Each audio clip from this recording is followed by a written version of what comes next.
రోజులుగా అనారోగ్యానికి గురై ఈ మధ్యకాలంలో స్వర్గస్థులైన సీనియర్ జర్నలిస్ట్ యలక సైదులు గౌడ్ కుటుంబాన్ని కోదాడ శాసనసభ్యురాలు శ్రీమతి నలమాద ఉత్తమ్ పద్మావతి రెడ్డి పరామర్శించారు. ముందుగా సైదులు గౌడ్ చిత్రపటానికి పూలమాల వేసి ఘనంగా నివాళులర్పించారు. అనంతరం సైదులు గౌడ్ సతీమణి అరుణను, వారి కుమారులు అవినాష్ గౌడ్, వికాస్ గౌడ్లను పరామర్శించారు. యలక సైదులు గౌడ్ కాంగ్రెస్ పార్టీకి ఎనలేని సేవలు అందించారని, మంత్రివర్యులు ఉత్తమ్ కుమార్ రెడ్డికి ప్రధాన అనుచరుడుగా తన శక్తి మేర ఉత్తమ్ గెలుపుకు కృషి చేశాడని కొనియాడారు. సైదులు గౌడ్ కుటుంబానికి ఎల్లవెల్లా అందుబాటులో ఉంటూ వారిని కాపాడుకుంటామని తెలిపారు. ఈ కార్యక్రమంలో సైదులు గౌడ్ కుటుంబ సభ్యులు, కాంగ్రెస్ పార్టీ నాయకులు, కాంగ్రెస్ పార్టీ మహిళా నాయకురాలు తదితరులు పాల్గొన్నారు.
ఓకే, మీరు అక్కడే ఉండాలా? అంటే లాస్ట్ టైం సార్తో వెళ్ళినప్పుడు మొత్తం ఇక మనీ గురించే, మనీ ఎంత ఆజ్ఞా పర్ఫార్మెన్స్ చేసినా మనీ పెట్టాల్సిందే అని తెలిసి అప్పుడు సార్ కూడా మన గవర్నమెంట్ వస్తుంది, సైన్యులు 5% అంత డిఆర్స్ మన చెప్పినారు. నెక్స్ట్ ఇయర్ మందే చూద్దాం, డాడీ కూడా మన గవర్నమెంట్ చేస్తారు. వాళ్ళ డాడీ కోరిక కూడా వీళ్ళని ఎట్లయినా ప్లేయర్స్ని చేయాలి, నా పిల్లలు ఆ స్థాయి వరకు అయితే కానీ వచ్చింది కూడా ఇప్పుడు ఇంకా వచ్చేది కూడా 10 years వరకు కాంగ్రెస్ గవర్నమెంటే ఉంటుంది ఖచ్చితంగా. ఉత్తమ్ సార్ నన్నైతే ఖచ్చితంగా తీసేయడు, నా పిల్లలు ఒక స్థాయికి వస్తారు.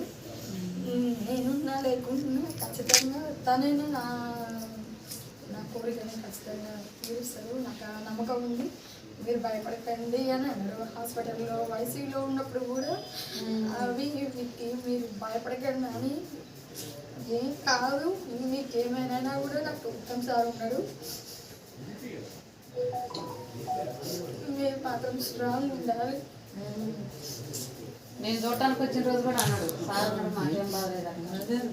ఒక వారం రోజులు చూడటానికి ఉన్నాడనే కదా అంతే వచ్చి అదే మాట, అదేం కాదు సార్ అవుట్ వాళ్ళతో కొట్లాడిన కూడా సార్ ఉన్నారు. నాకేం కాదంటే సార్ ఉంది. ఆపరేషన్ కట్టినప్పుడు మేము వాళ్ళ దగ్గర ఉన్నాం హాస్పిటల్.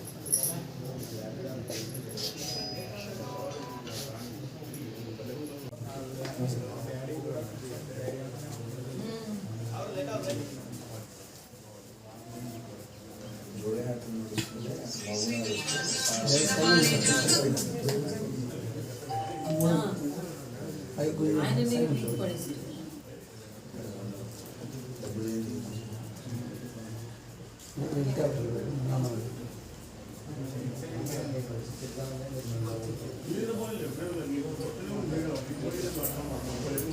అంటే ఆడ చదువుకి దానికి మనం కట్టాలా సిస్టమ్ ఏంది చెప్పు నాకు అర్థమవుతుంది క్రికెట్ అకాడమీ కోచింగ్ తీసుకోవాలి. దానికి కట్టాలా పైసలు అవి దాంతోపాటు ఇప్పుడు మ్యాచెస్ అవుతాయి అనమాట. ఇయర్లీ పెడుతుంది 1 డే 2 డే 3 డే లీగ్స్ అని పెడతారు. హెచ్సిఏ డిస్టిక్ డొమెస్టిక్ క్రికెట్ లాగా. దాంట్లో టీమ్స్లో పర్ఫార్మెన్స్ చేసిన వాళ్ళని హెచ్సిఏ ప్రాబబుల్స్ లాగా షార్ట్ లిస్ట్ చేస్తారు ప్లేయర్స్. ఆ ప్రొసీజర్ ఓకే. ఫైనాన్షియలీ మనమేం కట్టాల్సి వస్తుంది ఇప్పుడు ఈ మ్యాచ్ ఆడుతున్న ప్రతి మ్యాచ్ కి వాళ్ళు పేమెంట్ చేయాలి మేడం. అట్లా మనీ కట్టి ఆడాలన్నమాట. ఇప్పుడు ఆడే లీగ్స్ వాళ్ళు మామూలు మ్యాచ్ అంటే అందరూ కడతారు అట్లా అందరూ కట్టాల్సి వస్తుంది. అందరూ కడతారు.